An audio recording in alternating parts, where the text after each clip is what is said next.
this sphere here in this two-dimensional box, okay? And what we're going to do is we're going to look here at this photo, and we see right here is our light source, okay? So this is going to be where our lightest color will be placed, and then this is where our darkest color, this is the shadow here, okay? And we can use this concept of warm and cool colors to recreate this ball. So with our warm colors, we can use that for areas that have the highlights, and for our cool colors, we can use that for our shadows. So I'm going to start with the shape, the color of a ball first, okay? So I'm going to take my watercolor brush.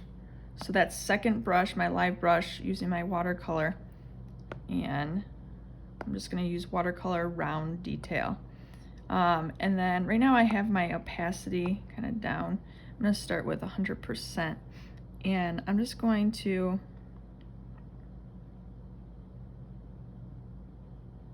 fill this in carefully. If I make a little mistake, I could kind of erase a little bit. Another way, what I could do, so I could create a perfect circle, I could take my shape tool and I could actually take my circle shape and bring that shape, so this is just a placement, a template right now, place it inside that circle and then hit fill, and now I have this perfect circle, okay? And now I can start to add my shadows and my highlights. So I'm going to start with my highlights. So I'm going to actually maybe take a color orange, and I'm going to drop my opacity down, and I'm going to start to create, oops, I need to change my brush size a little bit, way too large. Maybe change my opacity a little bit. I'm going to create a little highlight right here, and I'm gonna maybe make it a little bit stronger. Cool about the watercolor, you'll see it start to bleed after you apply it. And the more you color on top in one area, more saturated it's gonna get. I'm gonna then take a little bit lighter value and place on top. So I have my yellow right here. This is where the light is hitting directly, this highlight of my sphere.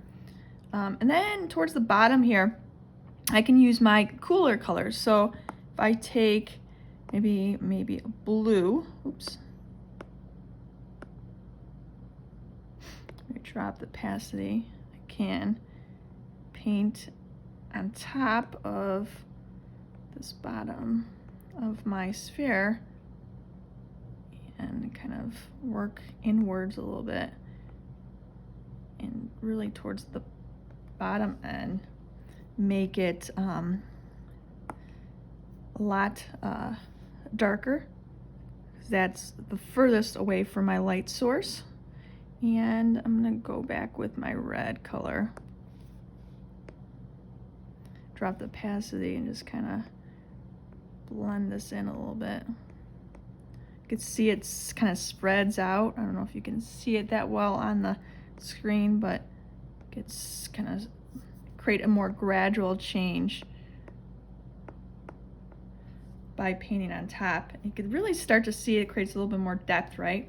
We have this two-dimensional circle, and now we're making it look three-dimensional because we're using this warm and cool color concept.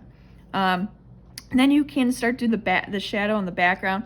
Again, for your shadow, I would recommend using a cooler color, maybe your blues and purples.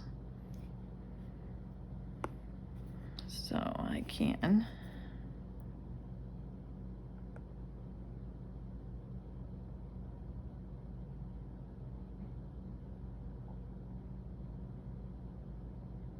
do something like that. And then I could go with maybe a blue on top of that, maybe right here, closest to the ball. That's gonna be my darkest area. My lighter area is gonna be further away. Okay, can kind of play around with making it a little bit darker.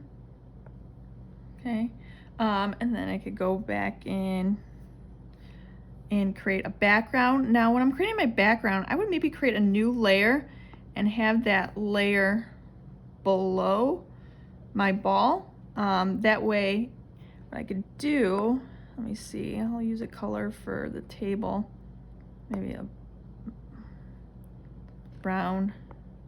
What I could do is I could just paint right on top, and you could see it doesn't disturb the ball because my layer is below my ball, so it's actually being hidden. If I turn this layer off, you could see that I actually drew on that ball, but it's being hidden by that actually ball layer. I could add some other colors to it.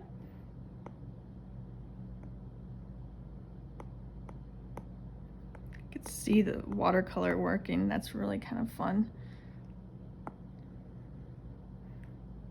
And let's see, what color do I want? Maybe something like that.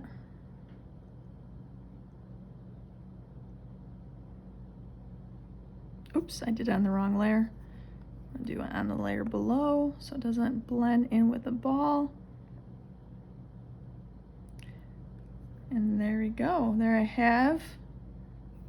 Oh, you know what, I did this. Gonna do that, making sure I'm on this layer. There we go.